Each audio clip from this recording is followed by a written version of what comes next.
Salut les amis, ici Vincent Cadio. Merci de nous rejoindre sur cette chaîne. Je suis très content de vous recevoir. Merci beaucoup à toutes ces personnes qui sont déjà abonnées.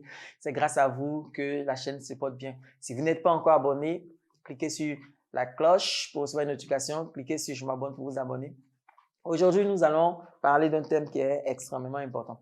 Quelques personnes m'ont dit, je veux me former, c'est vrai, mais moi, je viens de commencer. Je crois que je vais attendre un peu et puis quand mes affaires vont se porter mieux, quand j'aurai plus d'argent, je viendrai suivre la formation. Est-ce une bonne décision? Est-ce que c'est risqué? Est-ce que c'est la chose à faire? On en parle juste après ça.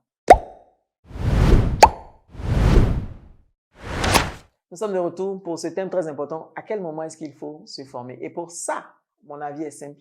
Je vais prendre une analogie. Quand vous êtes malade, est-ce que ce qu'il vous faut, c'est le médicament ou alors ce qu'il vous faut, c'est le vaccin? Quand vous êtes déjà malade, qu'est-ce qu'il vous faut?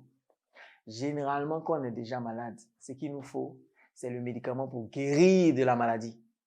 Et ensuite, quand on a fini, on cherche maintenant des solutions préventives pour éviter de retomber à nouveau malade.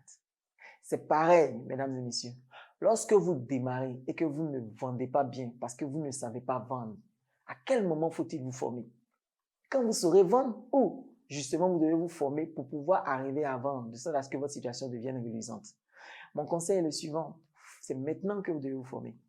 Sinon, c'est hier que vous aurez dû vous former avant de lancer votre business. Mais si votre business est déjà lancé, le meilleur moment pour suivre la formation, c'est maintenant. Formez-vous maintenant à la vente. Parce que ce que vous allez apprendre aujourd'hui vous permettra d'avoir de meilleurs résultats demain. Tant que vous allez avoir le même niveau de connaissances, ces connaissances-là ne peuvent produire qu'un certain niveau de revenu. Il est quasiment impossible de dépasser un niveau de revenu si vous n'avez pas des connaissances supplémentaires. Okay? Donc, ce que moi je vous recommande, c'est de suivre la formation, faites-vous former, apprenez, augmentez votre connaissance et vous allez voir que vos revenus vont aller de façon exponentielle. Et une fois que vous saurez vendre, une fois que vos ventes vont commencer à décoller, en ce moment-là, vous pouvez peut-être envisager des formations plus spécifiques dans certains domaines. Est-ce que c'est au niveau de la prospection? Est-ce que c'est au niveau de la rédaction des argumentaires?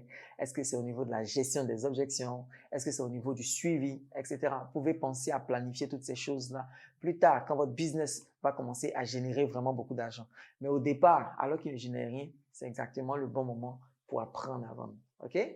C'était mon petit conseil. Abonnez-vous à la chaîne pour recevoir d'autres types de conseils de ce genre.